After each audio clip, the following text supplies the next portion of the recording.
كنتم خير أمة أخرجت للناس تأمرون بالمعروف وتنهون عن المنكر وتؤمنون بالله.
چھپر کے حجرے کا باسی چٹائی پہ راتیں بسر کرنے والا وہ ایک رحمت دو جہاں اور پھر بھی سدانان جو پہ گزر کرنے والا کھجوروں کے چھپر کے حجرے کا باسی چٹائی پہ راتیں بسر کرنے والا ضلالت زدانوں انسان. بسم اللہ الرحمن الرحیم. الحمد للہ رب العالمین الرحمن الرحیم مالک یوم الدین ونشهد ان لا الہ الا اللہ ونشهد ان سیدنا ومولانا محمدا عبده ورسوله ارسله الى الناس کافة بشیرا ونذیرا. اما بعد فإن خیر الحدیث کتاب اللہ وخیر الهدی هدی محمد صلی اللہ علیہ وسلم وشر الأمور محدثاتها وكل محدثة بدعة وكل بدعة ضلالة وكل ضلالة في النار. سبحانك لا علم لنا إلا ما علمتنا إنك أنت العليم الحكيم. رب اشرح لي صدري ويسر لي أمري واحلل عقدة من لساني يفقه قولي واحلل عقدة من لساني يفقه قولي. عزیز ساتھیو، نبی کریم حضرت محمد مصطفیٰ صلی اللہ علیہ وسلم کی سیرت مبارکہ کا جو سلسلہ چل رہا تھا، شاید یہ اس کی 7ویں کڑی ہے جو آج 8ویں کڑی ہے. 7ویں نہیں 8ویں کڑی ہے. رمضان المبارک کی وجہ سے درمیان میں تقریباً 1 مہینہ نہیں بلکہ 1.5 مہینے کا وقفہ ہو گیا. پچھلی مجلس ہماری اور آپ کی اس بات پر ختم ہوئی تھی کہ نبی کریم صلی اللہ علیہ وسلم کے ساتھ آپ کی دعوت کو روکنے کے لیے آپ کے مخالفین کیا اسلوب استعمال کر رہے تھے.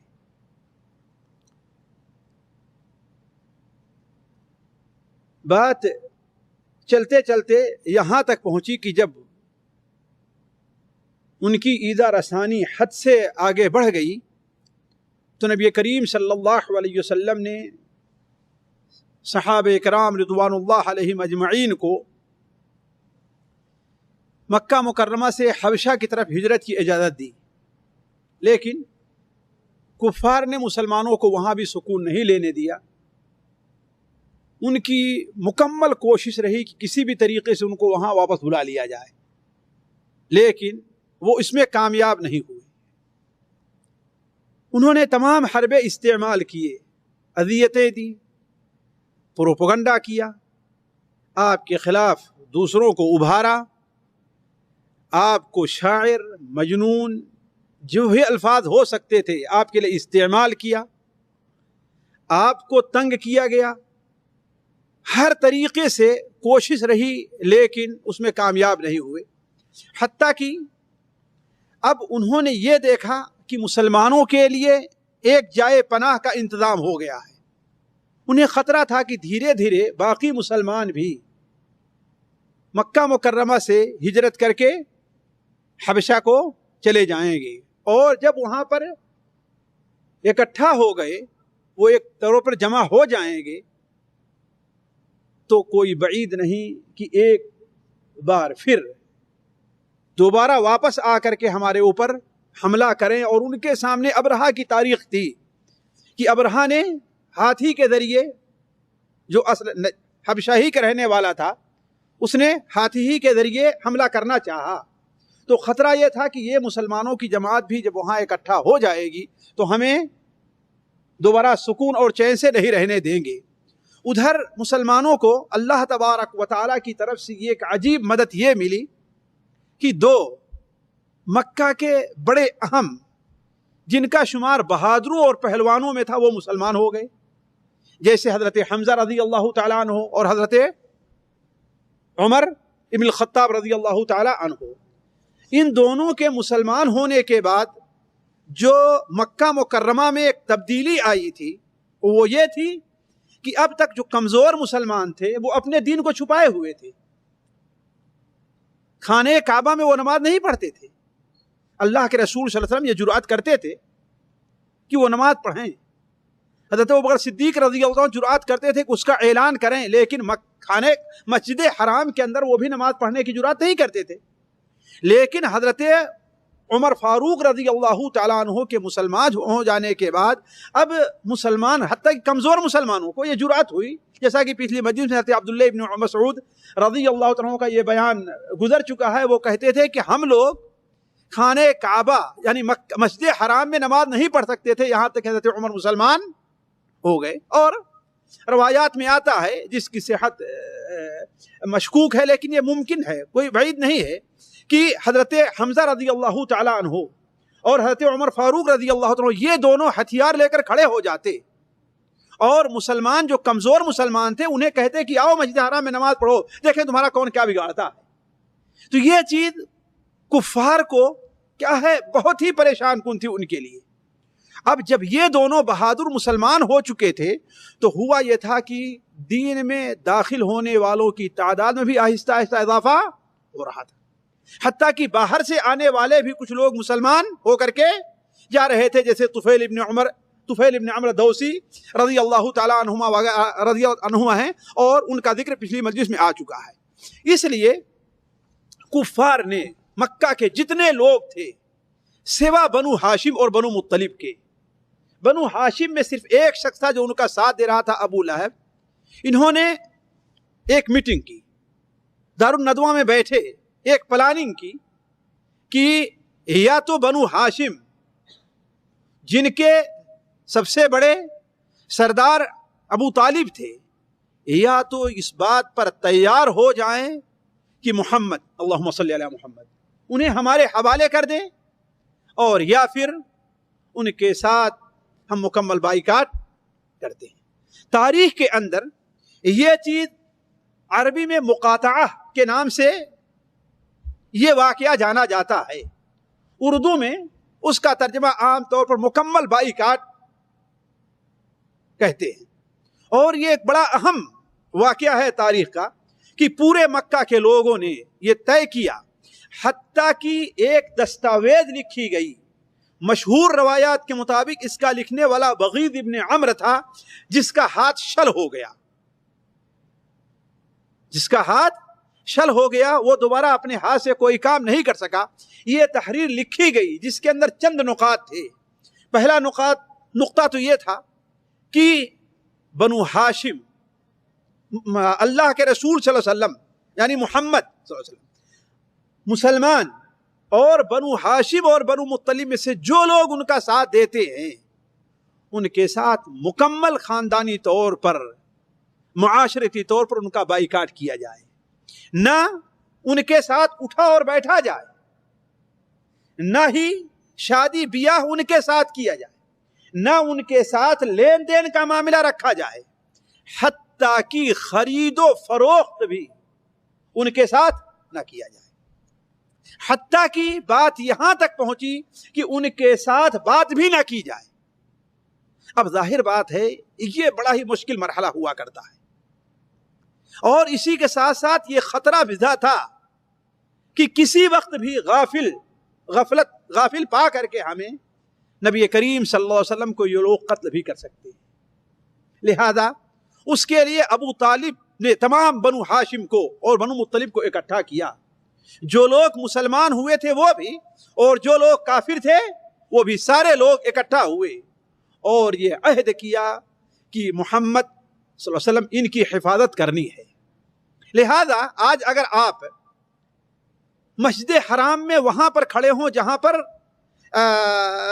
صفا پہاڑی ہے، صفا پہاڑی کو اپنے دائیں کریں اور مروہ کو بائیں کریں، اور خانہ کعبہ آپ کے پیچھے رہے، آپ سامنے دیکھیں تو یہ علاقہ دور تک جو جاتا ہے یہی آج بھی شعب علی کے نام سے مشہور ہے، شعب علی کے نام سے مشہور ہے۔ یہ ان کی موروثی جگہ تھی۔ تمام بنو ہاشم اور بنو مطلب اسی جگہ کیا ہو گئے؟ اکٹھا ہو گئے اور جمع ہو گئے، باہر نہیں نکلتے تھے۔ کیوں؟ اس لیے کہ جان کا بھی خطرہ تھا، دوسری بات یہ ہے کہ ان سے کوئی بات بھی نہیں کرتا تھا، لہذا سارے لوگ یہاں پر محصور ہو کر کے آ گئے۔ اب یہ مسئلہ اتنا سخت رہا کہ نبی کریم صلی اللہ علیہ وسلم اور آپ کے ساتھی، اور شاید اسی سے متعلق اللہ کے رسول صلی اللہ علیہ وسلم نے ارشاد میں صحیح بخاری شریف کے اندر آیت ہے کہ مجھے جتنی تکلیف اللہ تعالیٰ کے بارے میں دی گئی کسی اور کو نہیں دی گئی۔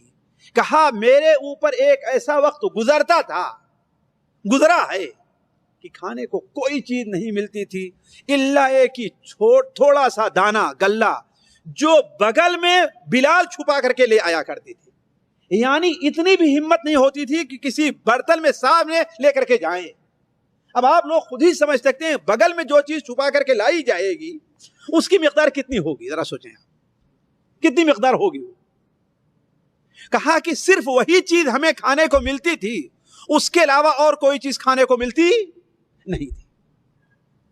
تو یہ علاقہ جو منا تک چلا گیا ہے، بلکہ منا سے آپ آئیں اور جیسے ہی منا کی حدود ختم ہوتی ہے، اس کے بعد ابطح، آج بھی شارع ابطح کے نام سے ایک شارع بھی ہے، یہی علاقہ مقام ابطح ہے۔ تو یہاں سے لے کر کے وہاں تک چونکہ یہ موروثی جگہ تھی اس لیے یہاں پر لوگ اکٹھا ہو گئے۔ یہ مشکلہ مرحلہ ساتھیوں بڑا ہی مشکل رہا ہے۔ اگر تاریخ کے تحقیقی روایات طرف نہ جایا جائے تو بعض روایات میں تو اتنا آتا ہے کہ بسا اوقات بچے جب رویا کرتے تھے بھوک اور پیاس سے رویا کرتے تھے تو ان کے رونے کی آواز وادی سے باہر تک جایا کرتی تھی۔ ان کا کوئی جرم نہیں تھا، صرف جرم یہ تھا کہ یا تو یہ انہوں نے کلمہ لا الہ الا اللہ محمد رسول اللہ کا اقرار کر لیا ہے، اور یا اگر اس کا اقرار نہیں کیا تو محمد صلی اللہ علیہ وسلم کا ساتھ دینے کے لیے لوگ تیار ہو گئے ہیں۔ میں اس وقت مسلمانوں کی کیا حالت زار تھی اس تفصیل میں نہیں جانا چاہتا، یہ بڑا ہی درد انگیز واقعہ ہے۔ صرف دو باتیں، ایک بڑے اہم صحابی جو عشرہ مبشرہ میں سے ہیں، حضرت سعد بن ابی وقاص رضی اللہ تعالی عنہ، ان کا دو قول تاریخ نے اور سیرت کی کتابوں میں نقل کیا ہے۔ ان کا ایک قول تو یہ ہے کہ انہی ایام میں ایک بار میں باہر نکلا، بھوک سے اتنی میری حالت خراب ہو گئی تھی کہ میرے پیر کے نیچے کوئی رات میں کوئی نرم چیز جو ہاتھ سے دبتی ہے، کہا میرے پیر کے نیچے پڑی، اسے اٹھا کر کے میں کھا گیا، آج تک مجھے نہیں معلوم کہ وہ چیز کیا تھی، وجہ کوئی حلال چیز تھی یا حرام چیز تھی، کوئی کھانے کی چیز تھی یا کھانے کی چیز نہیں تھی۔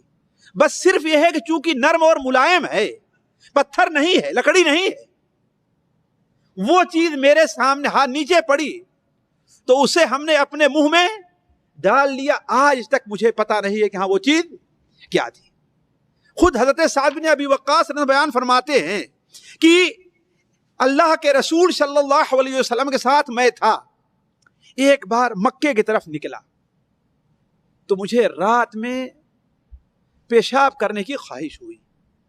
ساتھیو، اس لیے یہ بتانا ہے کہ دین ہمارے پاس جو اس طریقے سے صاف ستھری شکل میں آیا ہے، اس کے لیے مسلمانوں نے بڑی قربانی دی ہے. اور ہم بھی دین کے ایک داعی، اسلام کے ایک فرد ہیں. ہم سے بھی اسلام انہی قربانیوں کا مطالبہ کرتا ہے. لیکن ہم دیکھ رہے ہیں کہ ہم اس سلسلے میں کس قدر کوتاہ ہیں، جس کے نتیجے میں اللہ تبارک و تعالیٰ کی طرف سے ہماری قوم پر کس قدر آزمائشیں آ رہی ہیں، اس کا بھی ہم اور آپ مشاہدہ کر رہے ہیں. تو حضرت سعد بن ابی وقاص رضی اللہ تعالیٰ عنہ بیان فرماتے ہیں کہ ایک رات کو میں مکے کی گلی میں نکلا. راستے میں مجھے پیشاب کی حاجت محسوس ہوئی. جب میں پیشاب کرنے لگا تو ایسا محسوس ہوا کہ میرا پیشاب کسی ایسی چیز پر پڑ رہا ہے جو زمین نہیں، زمین سے الگ کوئی چیز ہے. پہلی بات محسوس ہوتا ہے. اور ایسی چیز لگی کہ جو زمین سے تھوڑی سی اٹھی ہوئی ہے، اس لیے کہ ایسی کسی چیز کے اوپر پانی یا آپ ہاتھ ماریں تو اندازہ ہوگا کہ ہاں بھائی یہ ٹھوس ہے یا درمیان میں کوئی چیز خالی. ساتھیوں، سعد بن وقاص کہتے ہیں کہ ہم نے اس کو اٹھا لیا، جس پر پیشاب پڑا تھا ان کا، ہم نے اسے اٹھا لیا. دیکھا تو وہ ایک چمڑا تھا. کیا تھا؟ چمڑا.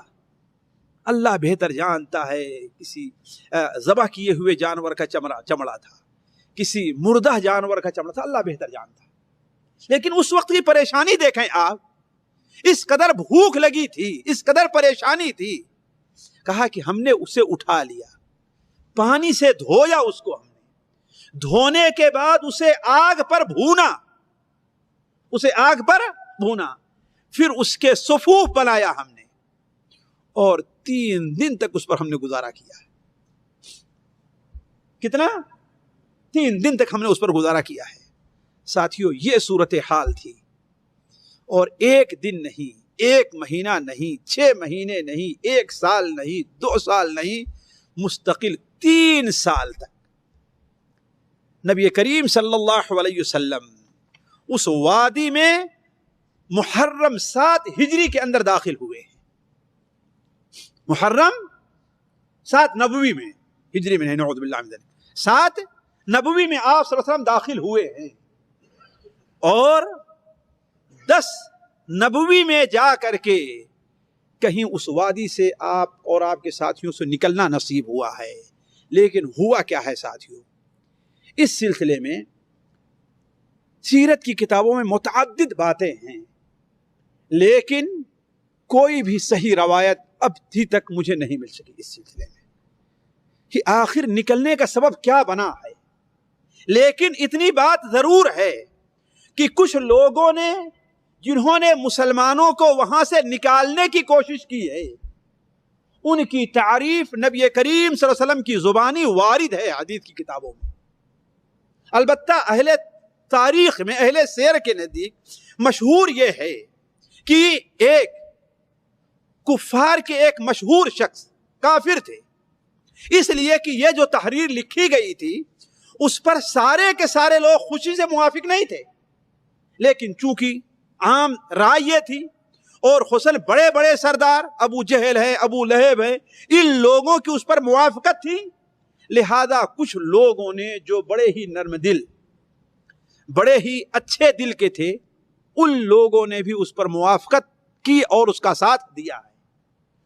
ان میں سے 5-6 کا نام سیرت کی کتابوں میں موجود ہے. ہشام ابن عمرو عامری، زہیر ابن ابی امیہ، ابو البختری، زمعہ ابن اسود اور مطعم ابن عدی. یہ 5-6 لوگ ہیں جن کا نام تاریخ کی کتابوں میں، سیر کی کتابوں میں موجود ہے.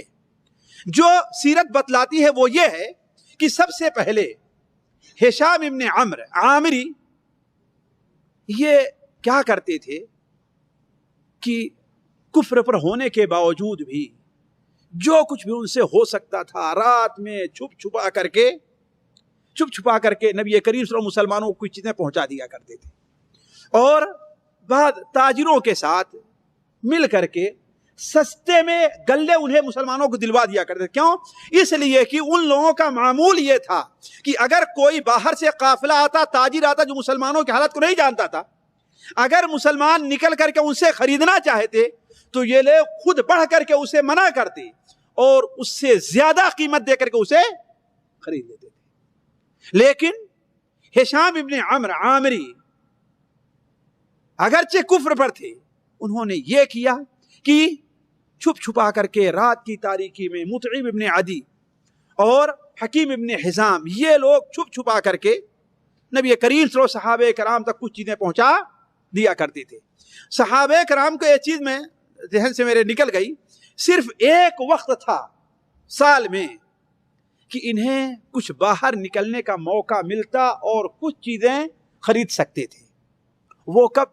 جب حرمت والے مہینے آتے اور حج اور عمرے کا موسم ہوتا تو، اس لیے کہ اس بھیڑ میں ہر ایک کے اوپر ان کا بس نہیں چلتا تھا، خاص طور پر باہر سے آئے ہوئے لوگ، اور چونکہ کفر کے باوجود حرمت والے مہینوں کا احترام کیا کرتے تھے، اس لیے ان کے اوپر مسلمانوں پر لین دین میں اتنی سختی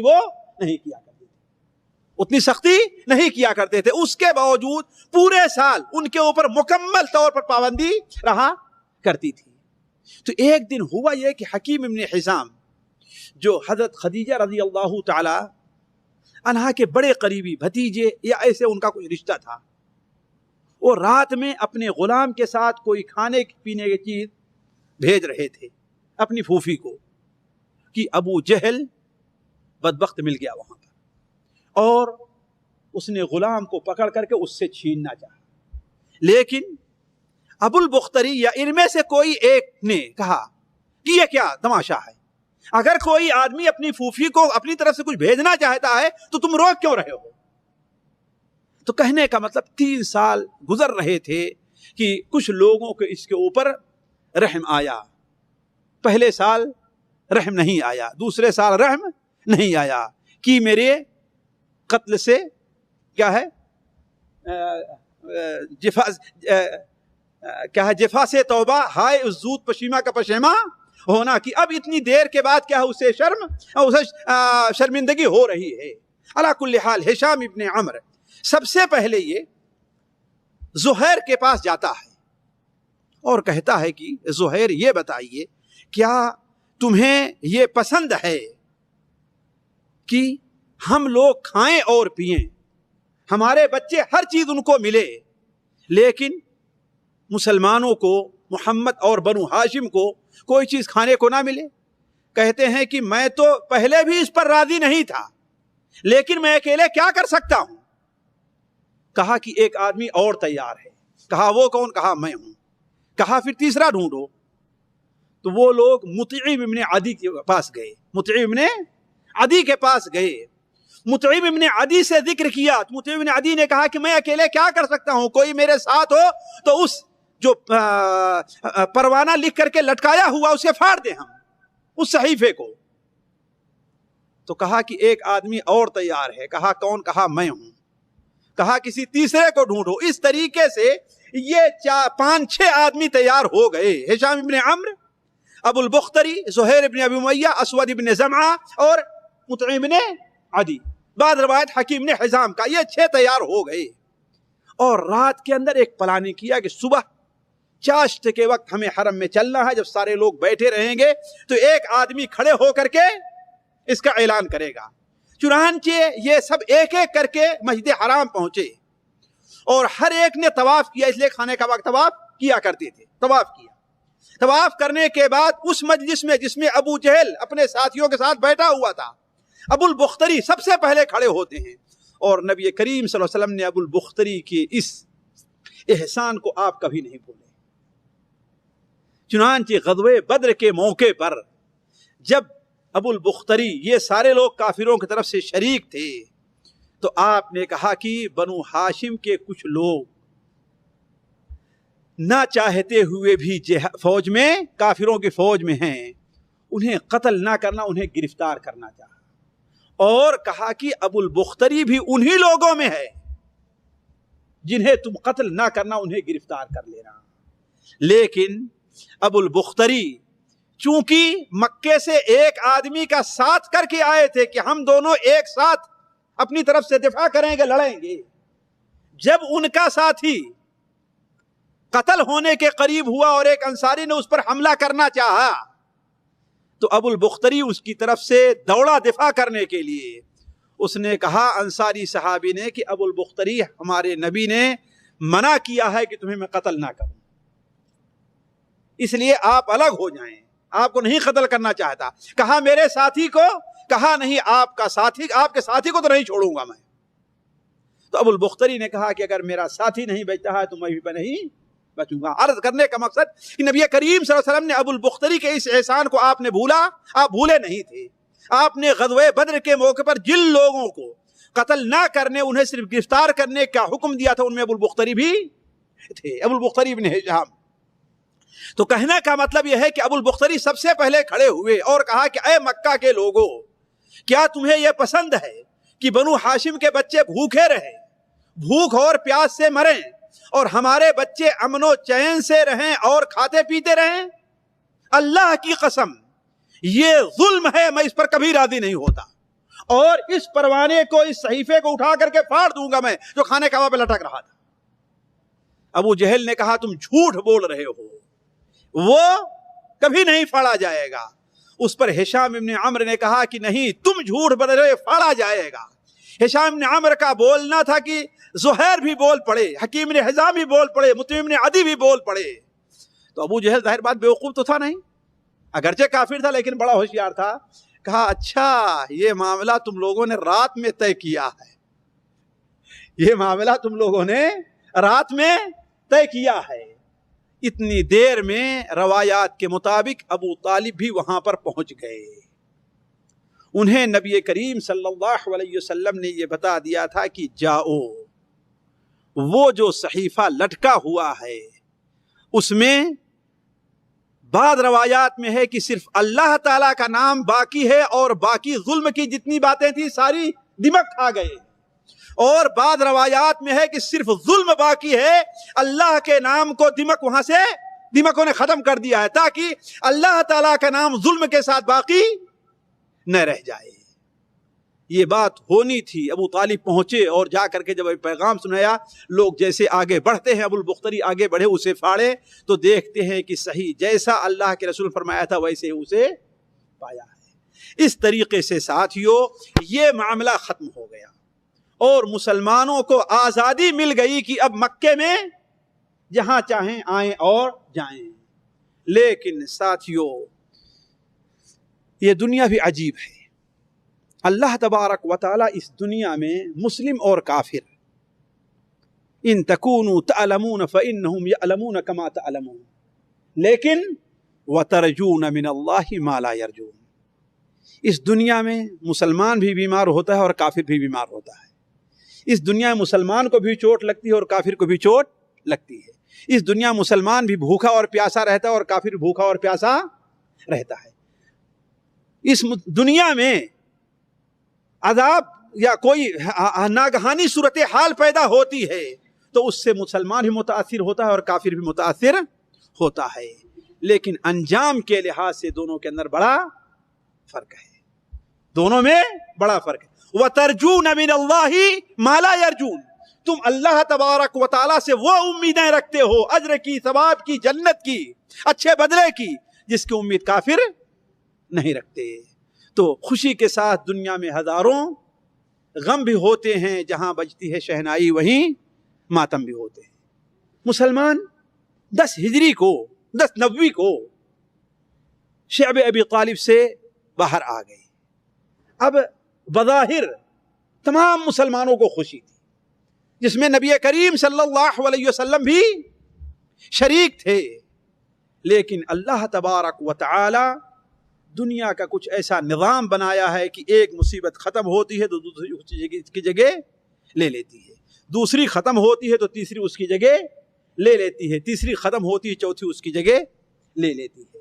ایک طرف مسلمانوں کو بھی خوشی تھی، نبی کریم صلی اللہ علیہ وسلم کو بھی خوشی تھی، ابھی چند مہینے بالضبط اس کی تحدید نہیں کی جا سکتی، چند ہفتے چند مہینے گزرے تھے کہ نبی کریم صلی اللہ علیہ وسلم کی اس دنیا میں مادی طور پر جو سب سے زیادہ مدد کرنے والے تھے یعنی ان کے چچا ابو طالب، ان کا انتقال ہو جاتا ہے۔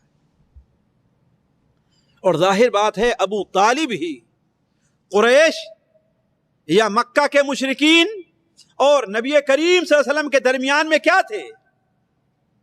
ایک گویا کی دیوار حائل تھے، ایک قلعہ تھے کہ نبی کریم صلی اللہ علیہ وسلم کے قتل کی جرأت وہ لوگ نہیں کرتے تھے تکلیف۔ اور اسی لیے یہ جو بائیکاٹ تھا اسی لیے تو تھا نا، بخاری شریف میں ہے کہ نہ ان کے ساتھ شادی کریں گے، یہ کریں گے، یہ کریں، یہاں تک کہ وہ محمد کو ہمارے حوالے کر دیں صلی اللہ علیہ وسلم۔ اور ابو طالب اس کے اوپر تیار نہیں تھے، لہذا بنو ہاشم بھی اس کے اوپر تیار نہیں تھے۔ لیکن اب کرنا کیا ہے کہ ابو طالب کا انتقال، اور بڑی بدقسمتی ہے، اللہ تبارک و تعالیٰ کی حکمت کو کوئی نہیں جانتا، اس کی حکمت سب چیز پر غالب ہے۔ ہوا یہ کہ بنو طالب کا انتقال کفر کے اوپر ہوتا ہے۔ نبی کریم صلی اللہ علیہ وسلم کی ہر طرح سے مدد کر رہے تھے، ساری دنیا کی مخالفت مول لی تھی، لیکن ان کا انتقال کس کے اوپر ہو رہا ہے؟ کفر کے اوپر ہو رہا ہے۔ اور تعجب کی بات یہ ہے کہ جن کا دنیاوی طور کوئی فائدہ نہیں ہے، مکہ کے جو مشرکین تھے اور قریش جیسے ابو جہل وغیرہ، یہ لوگ آخری دم تک ابو طالب کو مسلمان نہیں ہونے دیے۔ میں صرف 2 حدیثیں آپ کے سامنے رکھتا ہوں ورنہ باتیں تو بہت ہیں۔ پہلی حدیث سنن ترمذی وغیرہ میں ہے، مسند احمد میں حضرت عبداللہ بن عباس سے مروی ہے کہ جب ابو طالب بیمار ہوئے تو قریش ان کے پاس آئے، آپ صلی اللہ علیہ وسلم نے خبر سنی، آپ ان کی عیادت کے لیے آئے اور ان کے سرانے آپ بیٹھ گئے۔ کس کے؟ ابو طالب کے۔ اتنے میں ابو جہل بدبخت آتا ہے اور ابو طالب کے بغل میں ایک جگہ خالی تھی، وہاں پر بیٹھ جاتا ہے اور کہتا ہے کہ اے ابو طالب، اب آپ دیکھ رہے ہیں آپ کی عمر کیا ہے اور آپ بیمار ہیں، ذرا اب تو اپنے بھتیجے سے کہہ دیجئے کہ ہمارے بتوں کو گالیاں نہ دے، انہیں برا بھلا نہ کہے۔ اور میں یہ نقطہ یہاں پر یاد دلاؤں گا آپ لوگوں کو کہ بتوں کو گالیاں دینے کا کیا معنی ہے؟ ان کے ماں بہن کی گالی دی جاتی، اللہ کے رسول صلی اللہ علیہ وسلم گالی دیا کرتے تھے۔ اصل میں سب کا لفظ آیا ہے عربی میں، اس کے معنی ہمارے یہاں اردو میں جو گالی دینا کہا جاتا ہے یہ معنی صحیح نہیں ہے۔ عام طور پر دیکھیں گے سب کا معنی لوگ کہتے ہیں گالی دینا ہے، اصل ترجمہ اس کا یہ ہونا چاہیے کہ عیب نکالنا ہے۔ اصل معنی سب کا کیا ہوتا ہے؟ عیب نکالنا، ان میں عیب ڈھونڈنا۔ اور ظاہر بات اللہ کے رسول صلی اللہ علیہ وسلم یہی تو کہتے کہ ان بتوں کے ہاتھ میں کچھ بھی نہیں ہے، یہ تمہارا کچھ بھی نہیں کر سکتے، یہ بے جان ہے۔ اور آج دیکھیں کہ آج ہمارے بہت سے اپنے مسلمان کہنے بھائیوں میں یہی بہت بڑا اختلاف ہے۔ اگر یہ کہا جائے کہ ہاں بھائی، جن کے مزار تم بنا کر کے رکھے ہو، جن کو اپنی زندگی کی سب سے قیمتی چیزیں عبادت ان کے لیے تم کر رہے ہو، یہ تمہارے کسی کام آنے والے نہیں ہیں، ان کے اختیار میں کچھ بھی نہیں ہے، تو کیا ہے لوگ ناراض ہوتے ہیں؟ ارے دیکھو ساتھیوں، اسی الغات میں خود میرے ساتھ، اور بلکہ الغات میں ابھی وہ لوگ موجود ہیں جو درس میں حاضری صرف اس لیے چھوڑا ہے، انہوں نے ناراض اس لیے ہوئے ہیں کہ آج سے 10-15 سال پہلے جو جمعیت میں جو پروگرام ہوتا تھا، آپ میں سے شاید وہاں اس میں شریک ہونے والے لوگ نہیں ہیں، یہ ایک صاحب یہ بات آئی کہ شیخ عبد القادر جیلانی کے ہاتھ میں کچھ بھی نہیں ہے، ان کو کوئی اختیار حاصل نہیں ہے، صرف اس پر ناراض ہو گئے کہ غوث اعظم کو انہوں نے برا بھلا کہہ دیا؟ ہم نے کوئی برا بھلا نہیں کہا. ہم ان کے لیے رحمت کی دعا کرتے ہیں، اللہ تعالیٰ کا ولی مانتے ہیں، اللہ کا نیک بندہ مانتے ہیں، لیکن ہم انہیں مختار کل، مالک ارض و سما جیسا کہ آپ لوگوں نے سمجھ بیٹھا، ہم ان کو نہیں مانتے. وہ اللہ کے ایک بندے ہیں اور عاجز بندے ہیں. اللہ کے ایک بندے ہیں اور عاجز بندے ہیں. اللہ تبارک و تعالیٰ کے سامنے کسی کا کوئی بس نہیں چلتا. نبی کریم صلی اللہ علیہ وسلم ہیں آپ کے سب سے بڑے معین اور مددگار. آپ کے چچا اس دنیا سے جا رہے ہیں، لیکن آپ کو اختیار نہیں کہ ان کی زبان سے کلمہ لا الہ الا اللہ کہلوا لیں. اس پر غور کرنے کی ضرورت ہے ساتھیو. یہ فرق سمجھیں کہ عاجز کون ہے، مجبور کون ہے اور جابر کون ہے. مجبور کون ہے اور مختار کل کون ہے. ارض و سما، زمین و آسمان، ہر چھوٹے بڑی چیز کا مالک کون ہے. اور اس دنیا میں باقی جو بندے ہیں ایک ذرے کے بھی مالک نہیں ہے. کوئی ایک ذرے کا بھی مالک نہیں ہے. یہ الگ چیز ہے کہ ہم اپنی طرف سے شعر بنا لیں کہ بلاد اللہ ملکی تحت حکمی سے ہے، یہ ظاہر کہ عالم میں ہر ایک شے پر ہے قبضہ غوث اعظم کا، نعوذ باللہ من ذالک. یہ ایسا شرک ہے جو مکہ کے مشرکین نے بھی نہیں کیا تھا. خیر بات دوسری طرف جائے، میں اس کو چھیڑنا نہیں چاہتا. بات یہاں سے نکل گئی تھی کہ اللہ کے رسول صلی اللہ علیہ وسلم کے بارے میں ابو جہل کیا کہتا ہے کہ ان کو منع کر دیجئے کہ اب تو ہمارے بتوں کو برا بھلا کہنے سے یہ رک جائیں. آپ نے کہا بھتیجے، آخر تم اپنے قوم کے لوگوں کو شکایت کا موقع کب تک دیتے رہو گے؟ کب تک تمہاری شکایت لے کر کے میرے پاس؟ نے کہا کہ اے عمہ، اے چچا، میں ان سے صرف ایک کلمے کا مطالبہ کرتا ہوں بس.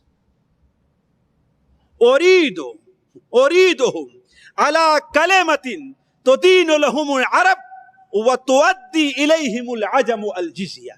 میں ان سے صرف ایک کلمے کا، ایک بات کا مطالبہ کرتا ہوں کہ اس کا وہ اقرار کر لیں تو عرب کے سارے لوگ ان کے تابع ہو جائیں گے.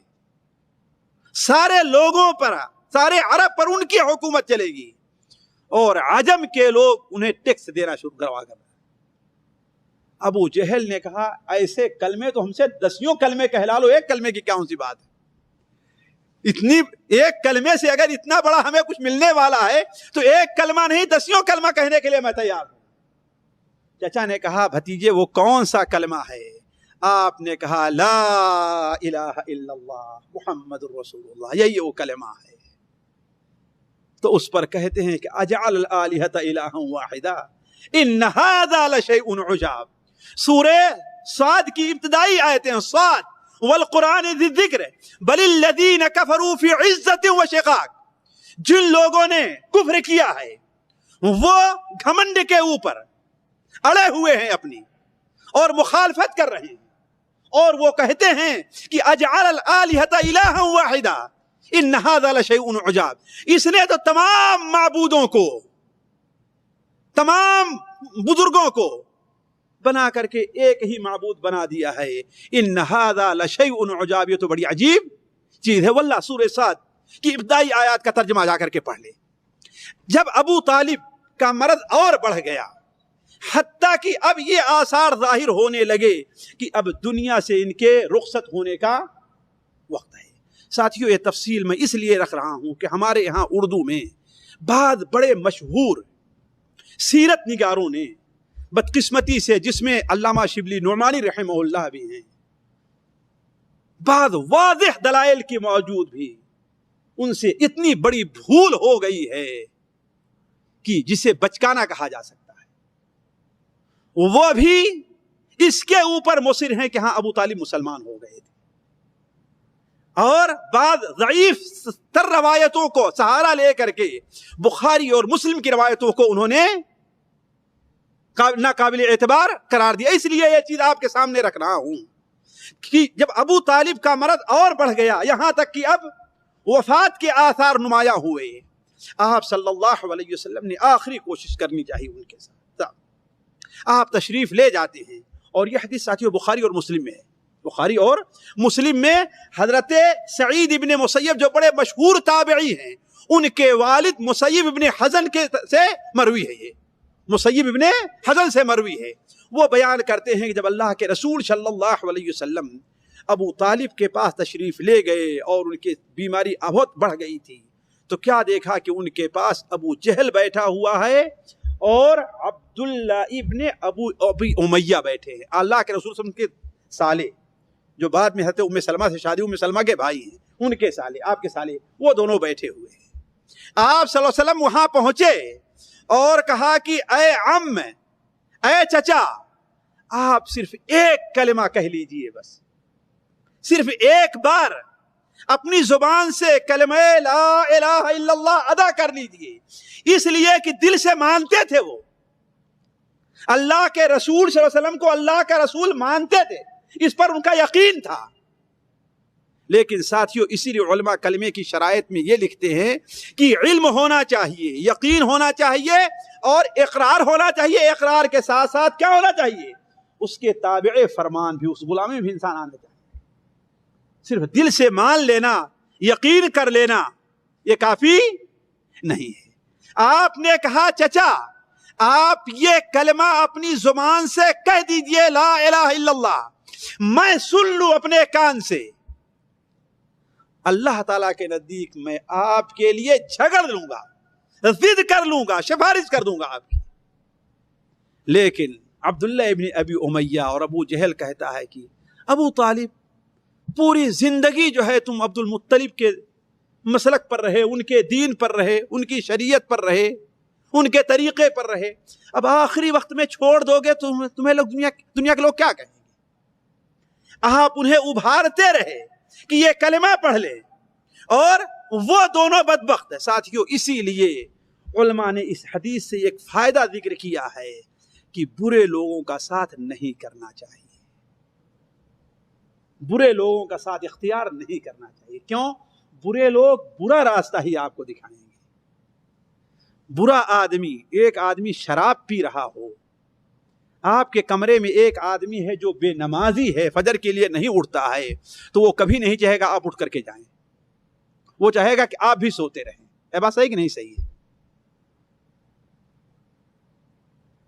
کسی محلے میں اگر ایک عورت زنا کرتی ہے، اس کے بارے میں لوگوں کو معلوم ہو جائے، تو وہ چاہے گی کہ پورے محلے کی لڑکیاں کیا ہو جائیں، زنا کرنا شروع۔ تو برا کبھی بھی نہیں چاہے گا کہ لوگ اچھے بنے۔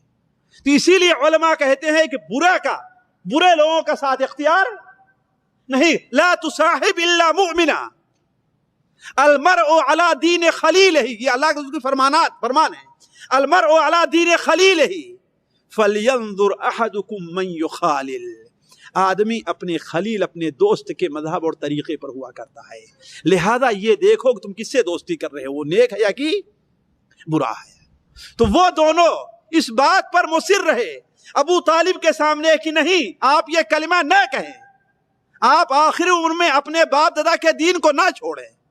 آخر میں آخری بات جو ان کی زبان سے نکلتی ہے وہ یہ ہے کہ اخترت النار علی العار، نعوذ باللہ من ذلک، علی ملت عبد المطلب، مجھے شرم گوارا نہیں ہے، آگ گوارا ہے، نعوذ باللہ من ذلک۔ لوگ مجھے عیب دلائیں گے، کہیں گے دیکھو ابو طالب پوری زندگی یہ کرتے رہے، آج یہ ہو گئے۔ جیسے ہمارے بہت سے لوگوں سے کہو بھائی داڑھی رکھ لو، تو کہیں گے بھائی یہ بھی تو جھوٹ بولتے ہیں ہم، لوگ کیا کہیں گے، داڑھی بھی رکھا اور جھوٹ بھی بولا رہا ہے کہ نہیں؟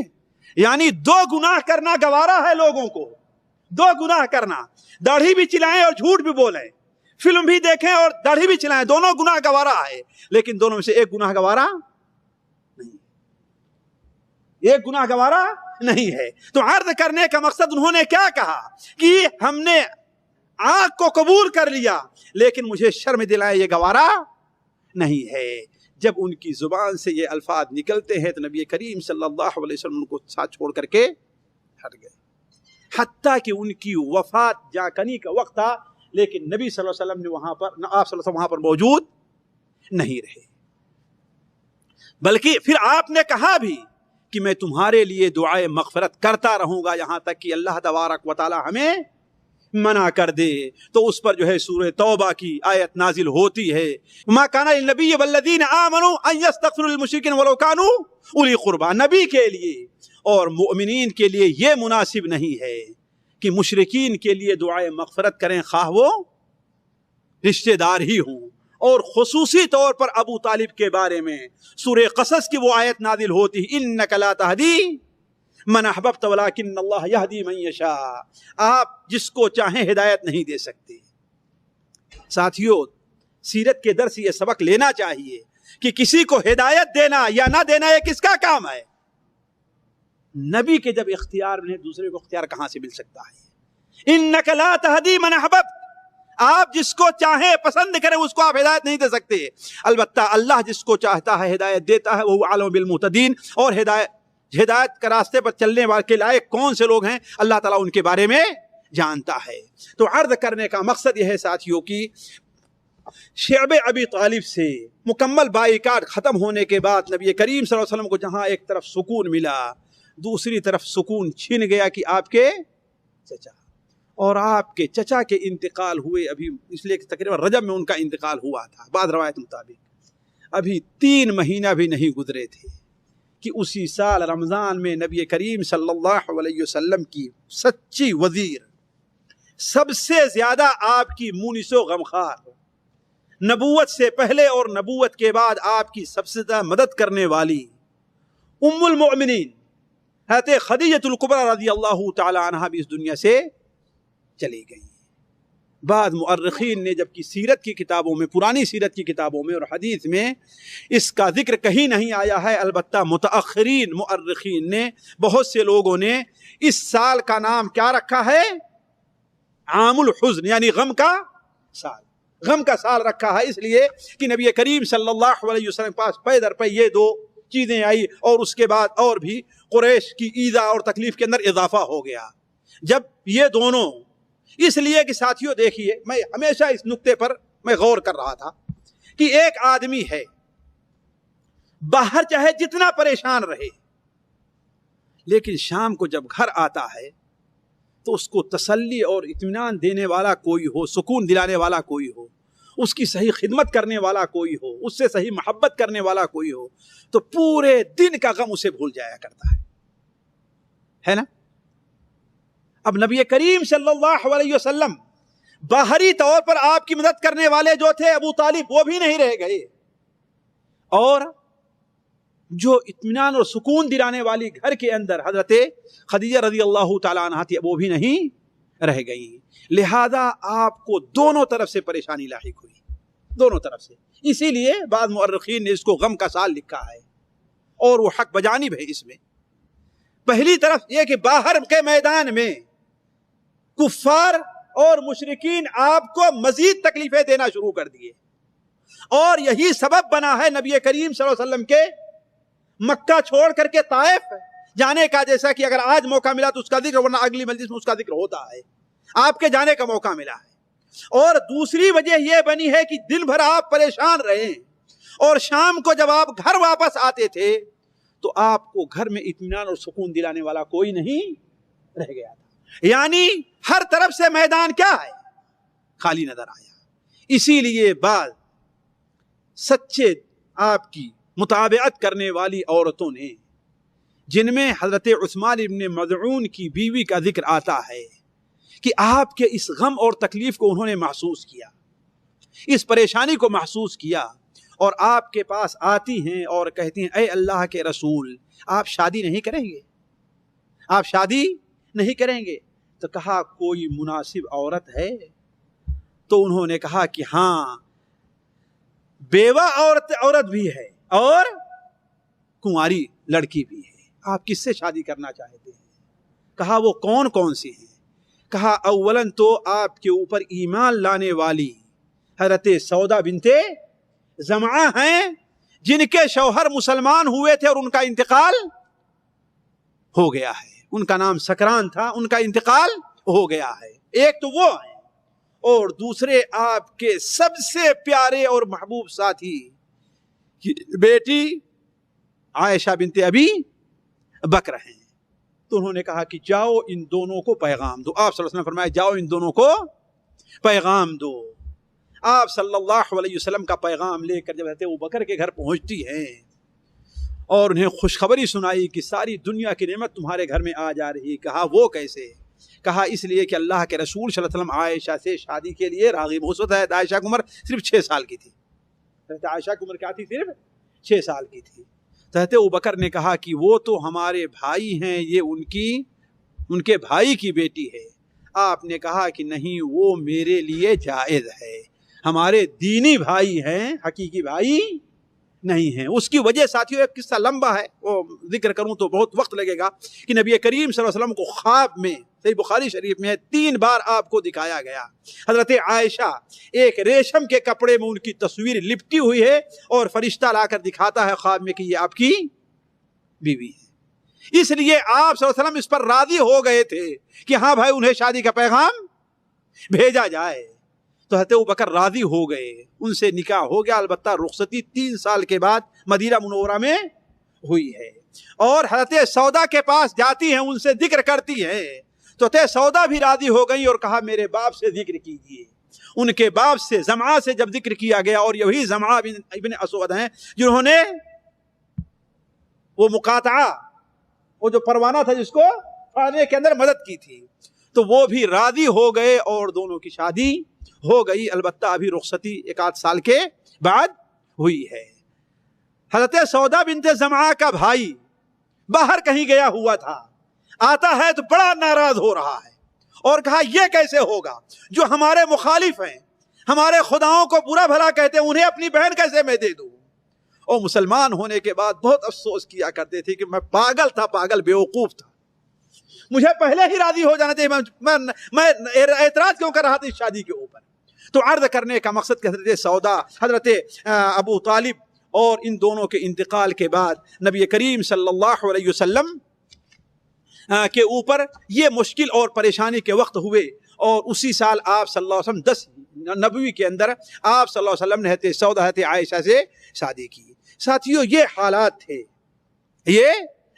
تھے کہ ایک دن نبی کریم صلی اللہ علیہ وسلم مکے سے باہر نکلتے ہیں. اس وقت کفار نے ابو طالب کے انتقال کے بعد ایک اور چال چلی تھی, وہ یہ تھی کہ اب ایسا کرو کہ اسے تکلیف دینے سے زیادہ کوئی فائدہ نہیں ہے. اصل مسئلہ ہے کہ اس کی بات کو سنو ہی نہیں, کوئی دھیان ہی نہ دو. جہاں بات کرنے لگے چھوڑ کر کے چلے جاؤ, جہاں بات کرنے لگے شور غوغا مچا دو. جیسے قرآن مجید میں اللہ تعالیٰ ارشاد فرماتا ہے وقال الذین کفروا لا تسمعوا لهذا القرآن والغوا فیہ. لا تسمعوا لهذا القرآن, کافر لوگ کیا کہتے ہیں, اس قرآن کو تم سنو نہیں, اور جب تمہارے سامنے قرآن پڑھا جانے لگے تو شور شرابہ تم لوگ شروع کر دو. آپ صلی اللہ علیہ وسلم باہر نکلتے تھے. روایات میں آتا ہے کہ بسا اوقات آپ صلی اللہ علیہ وسلم صبح کو نکلتے تھے, اس لیے کہ آپ نے دعوت کے کام میں کوئی سستی نہیں کی تھی.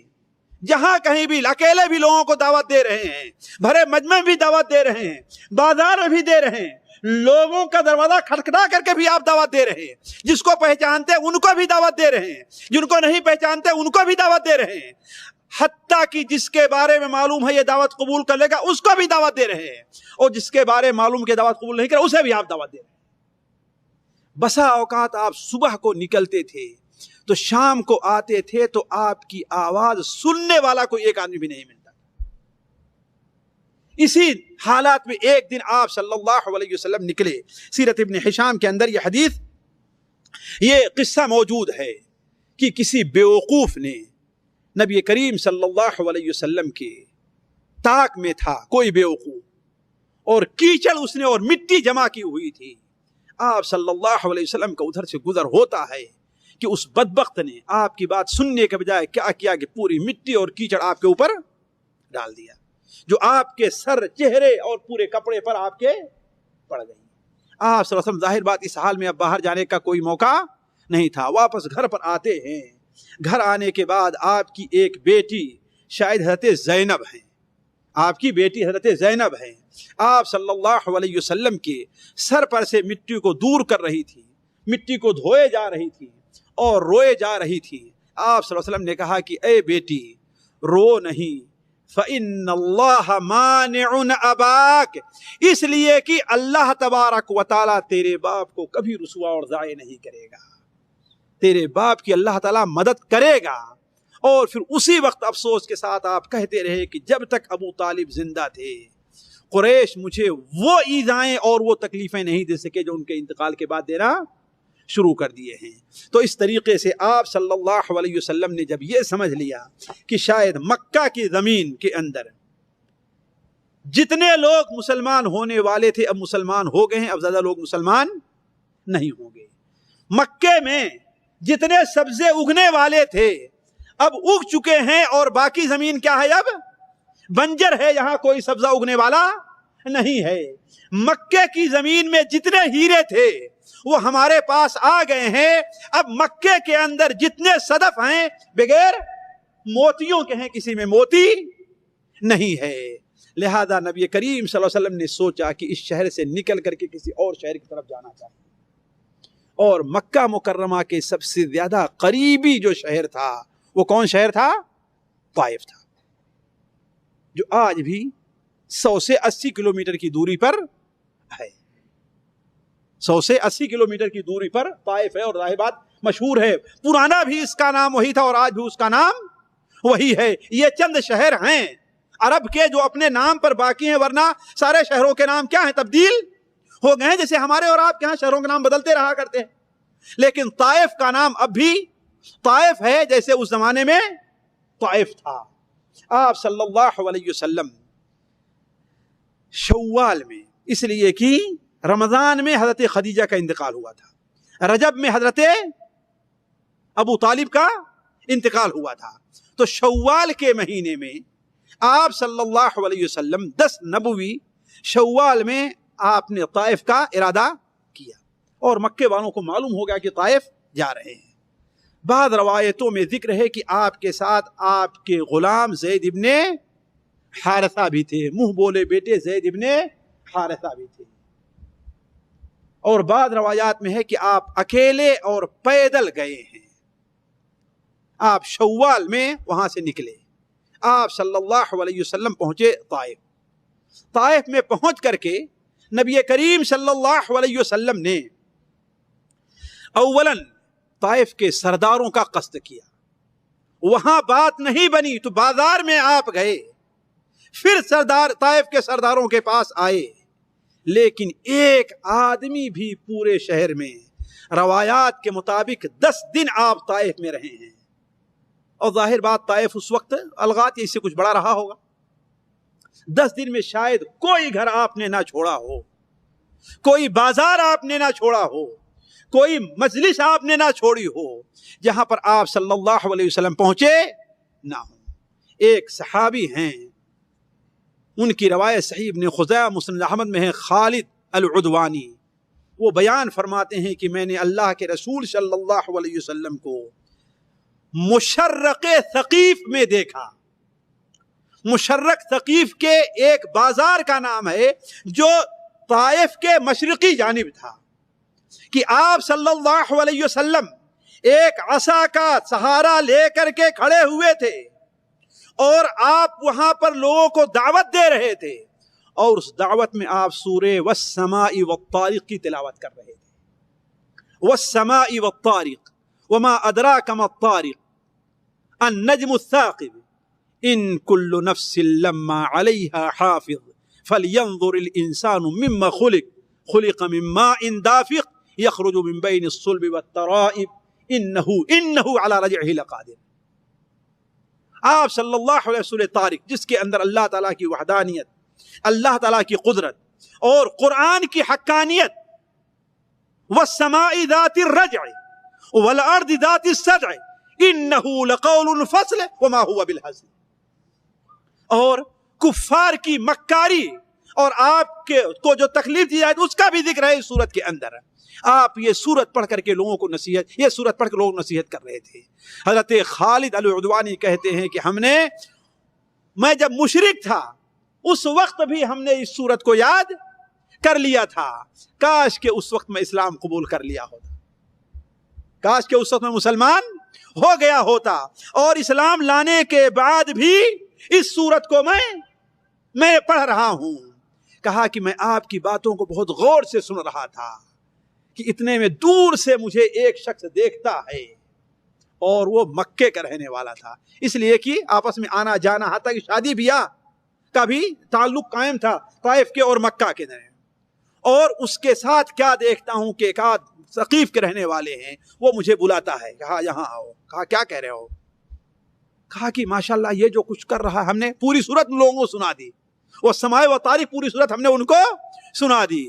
تو ان لوگوں نے کہا کہ نحن اعلم بصاحبنا، اپنے ساتھی، اپنے یہاں کے آدمی کے بارے میں ہمیں اچھی معلومات ہے، اگر یہ جو کچھ کہہ رہا ہے حق ہوتا تو ہم اس کی بات کو مان لیے ہوتے۔ تو کہنے کا مطلب کہ نبی کریم صلی اللہ علیہ وسلم بازار میں بھی اور اکیلے ہر جگہ لوگوں کو دعوت دیتے رہے۔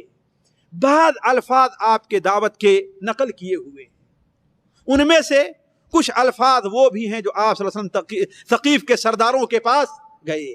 وہ 3 بھائی تھے، عبد یعلیل تھے، مسعود اور حبیب، یہ 3 بھائی مکے طائف کے اس وقت سردار تھے۔ آپ نے تینوں سے الگ الگ بھی جا کر کے بات کی۔ ان میں سے ایک کہتا ہے کہ تجھ جیسے آدمی کو اگر اللہ تعالیٰ نبی بنایا ہے تو گویا اللہ تعالیٰ خانہ کعبہ کا پردہ پھڑوا دینا چاہتا ہے، نعوذ باللہ من ذالک، یعنی تم جیسے لوگ۔ دوسرا کہتا ہے کہ بس پوری دنیا میں تو ہی غریب، مسکین، فقیر، یتیم بچہ تھا جسے اللہ تعالیٰ نبی بنائے، کوئی دوسرا نہیں رہ گیا تھا، اس لیے کہ وہ نبوت کو بھی دنیا کی سرداری کے اوپر قیاس کیا کرتے تھے۔ اور ساتھیو، اللہ تعالیٰ کی یہ حکمت ہے، بہت بڑی حکمت ہے کہ اللہ تعالیٰ نے عمومی طور پر جو نبی بھیجے ہیں وہ عام لوگوں میں پہلے ہوا کرتے تھے۔ کیوں؟ اس لیے کہ جو سردار ہوگا وہ غریبوں کے ساتھ نہیں اٹھے گا اور نہیں بیٹھے گا، جو عام آدمی ہوگا وہی غریبوں کے پاس بھی جائے گا، فقیروں کے پاس بھی جائے گا، مالداروں کے پاس بھی جائے گا، اور ان کے پاس بھی جائے گا۔ لیکن وہ لوگ قیاس کرتے تھے کیا کہ نبوت کس کو ملنا چاہیے؟ لولا انزل هذا القرآن على رجل من القريتين عظيم، یہ دونوں بڑے شہر جو ہیں ان میں سے کوئی یہ جو سردار ہیں ان میں سے کسی کو نبی کیوں نہیں بنایا گیا، قرآن کیوں نہیں نازل ہوا؟ تو کہا کہ بس تو یہ ملا ہے۔ تیسرا کہتا ہے جس کا جواب سب سے عقل مندی پر، اس کا بھی جواب غلط تھا لیکن سب سے عقل مندی پر مبنی تھا، وہ یہ ہے کہ دیکھیے بھائی، آپ کی نبوت ہمارے سامنے واضح نہیں ہو رہی ہے، اگر آپ سچے نبی ہیں تو آپ کی بات کو رد کرنا اپنے آپ کو عذاب میں ڈالنا ہے، لہذا میں آپ کی بات نہیں سننا چاہتا، اور اگر آپ جھوٹے ہیں تو میں کسی جھوٹے سے بات کرنا اپنی توہین سمجھتا ہوں، نہ اس طرح ماننا ہو، نہ ہی اس طرح ماننا ہے۔ آپ صلی اللہ علیہ وسلم جب مایوس ہو گئے 10 دن کے بعد تو ان لوگوں سے کہا ٹھیک ہے تم نے ہماری بات نہیں مانی تو ایسا کرو کہ ہمارے ساتھ جو یہاں معاملہ پیش آیا ہے وہ ہماری قوم کو، مکہ کے لوگوں کو نہ بتانا، ہماری قوم کے لوگوں کو نہ بتانا، اس لیے کہ اب میں کون سا منہ لے کر کے مکے میں جاؤں گا۔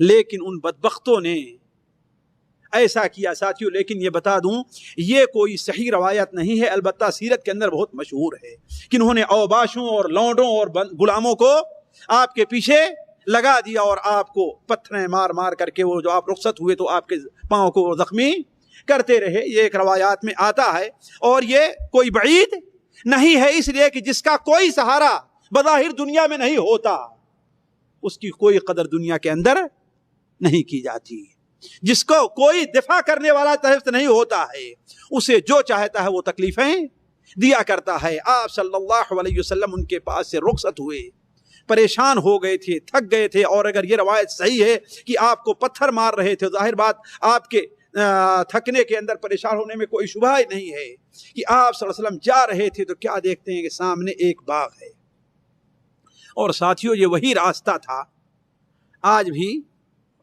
بدقسمتی سے وہ فوٹو وغیرہ نہیں ہے، ورنہ آج بھی ایک آدھ مسجد بنی ہوئی ہے راستے میں جہاں پر آپ رکے تھے۔ کہا جاتا ہے کہ مکہ کے ربیعہ نامی ایک شخص کے 2 بیٹوں کا وہاں پر باغ تھا. آپ اپنے کو بچانے کے لیے اس باغ کے اندر داخل ہو گئے.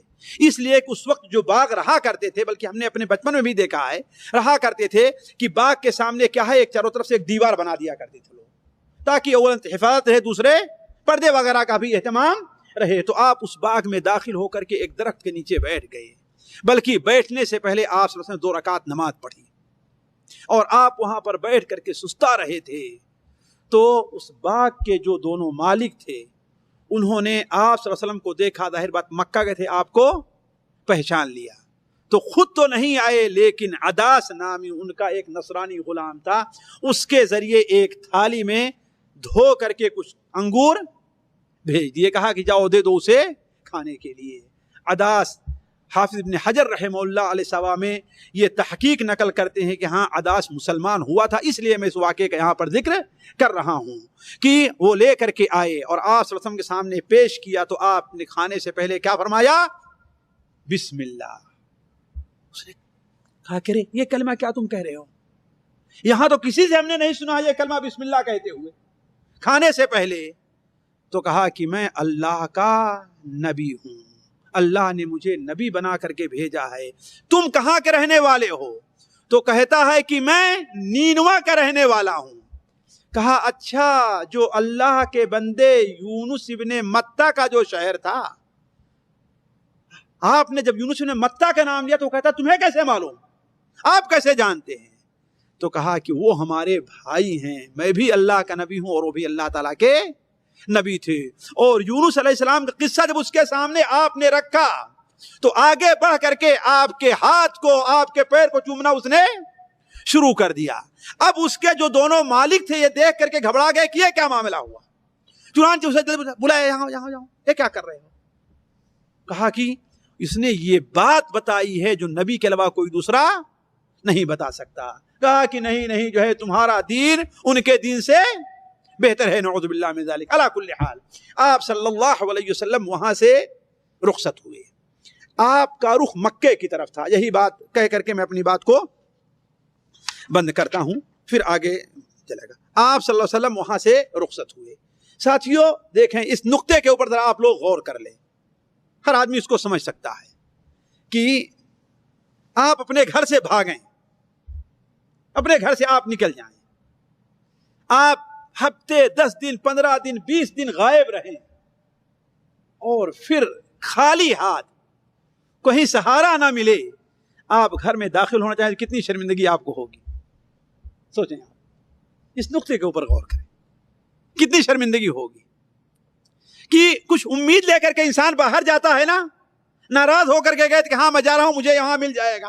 ایک آدمی اپنے گھر سے ناراض ہو کر نکلے, میں جا رہا ہوں نوکری کرنے کے لیے, ہفتے 10 دن 15 مہینہ ڈھونڈتا رہے, نوکری نہ ملے, اور پھر واپس چلا آئے تو کیا سمجھیں گے لوگ اس کو, بلکہ اور عیب دلائیں گے. تو ایسا ہی نگوڑا ہے, نکما ہے.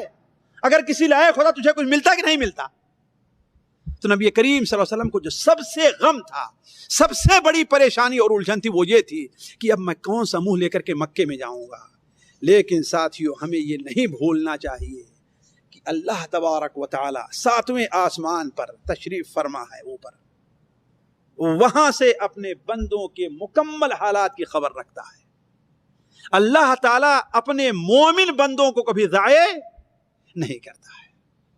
ان کی تسلی کا, ان کے اطمینان کا سامان اللہ تعالیٰ پیدا کر دیتا ہے.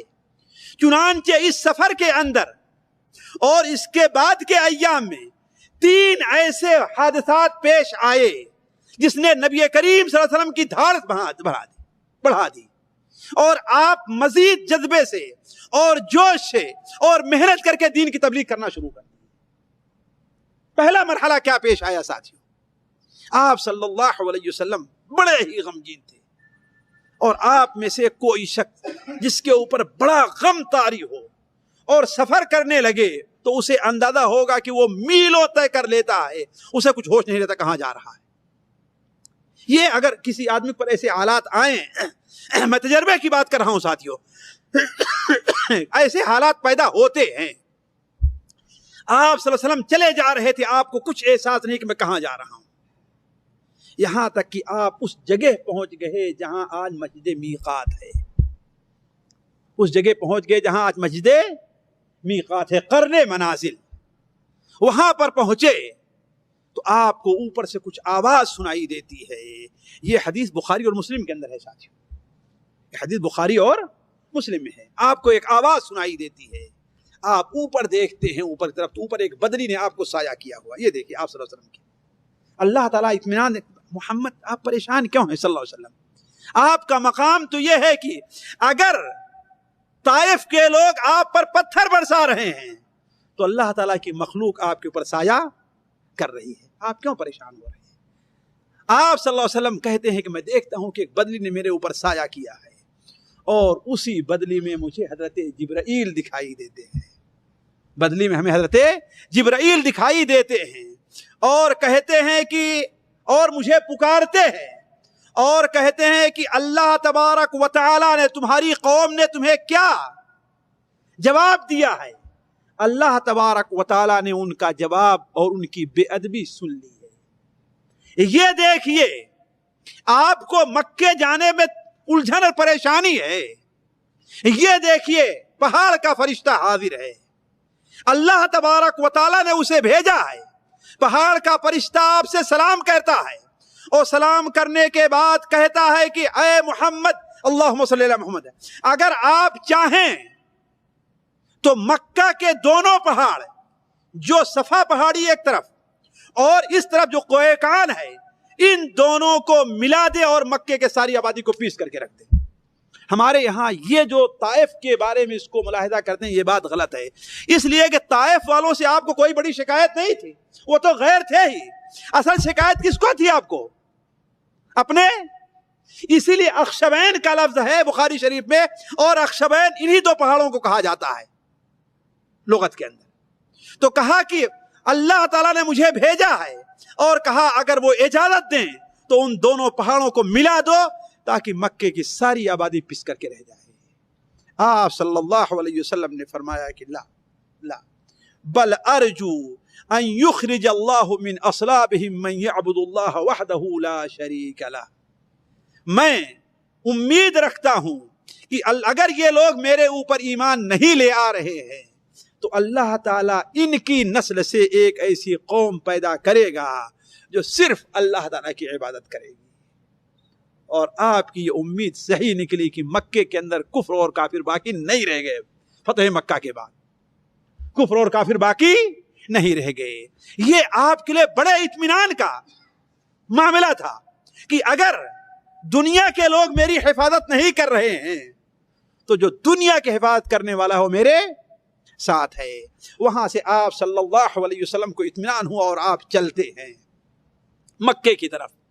وادی نخلا میں پہنچتے ہیں اور میرا اندازہ یہ ہے اور مجھے یاد آ رہا ہے کہ استاد شیخ صفی الرحمان صاحب رحمہ اللہ نے بھی لکھا ہے کہ آج زیمہ نام کا جو شہر آباد ہے مکے اور طائف کے درمیان میں، یہ وہی علاقہ ہے، یہ وہی علاقہ ہے. وہاں پر قافلے رکنے کی ایک جگہ تھی، کہا یہاں پانی کا انتظام ہے. آپ وہاں پر ٹھہر گئے مکے میں داخل ہونے سے پہلے اور 2-3 دن تک آپ وہاں پر رہے. آپ وہاں کتنا دن؟ 2-3 دن رہے. اور روایات میں آتا ہے کہ آپ کی خبر سن کر کے مکہ سے نکل کر کے صحابہ کرام بھی آپ کے پاس آئے. یہاں آپ کے تسلی کا کیا سامان رہا؟ جو پہلے سے بھی عجیب تھا، ابھی جو ہوا تھا اس سے عجیب تھا. ایک دن آپ صلی اللہ علیہ وسلم فجر کی نماز پڑھا رہے تھے کہ نماز کے بعد آپ کو اللہ تعالیٰ وحی بھیجتا ہے. وہ کیا؟ نماز میں جنوں کی ایک جماعت آتی ہے، آپ کے قرآن پڑھنے کو سنتی ہے اور آپ کے قرآن کو سن کر کے وہ مسلمان ہو جاتی ہے، جس کی خبر اللہ تعالیٰ آپ کو دیتا ہے. قُلْ أُوحِيَ إِلَيَّ أَنَّهُ اسْتَمَعَ نَفَرٌ مِّنَ الْجِنِّ يَسْتَمِعُونَ الْقُرْآنَ.